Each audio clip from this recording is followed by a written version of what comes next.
ಲೆಕ್ಕಗಳು. ಈ ಅಣ್ಣನ ಕೈಯಲ್ಲಿದೆ ನಮ್ಮ ಸುಖ ದುಃಖಗಳು. ಅಣ್ಣ ನಮ್ಮ ಅಣ್ಣ ಇವನು ನಮ್ಮ ದೇವನು, ಕೋಟಿ ಜನ್ಮ ಬಂದರು ಮರೆಯನು ನಮ್ಮನು.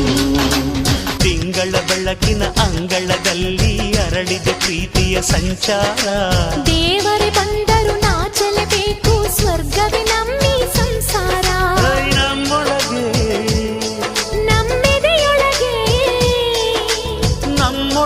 ನಮ್ಮೆದೆಯೊಳಗೆ ಆ ಸಾವಿರ ಕನಸು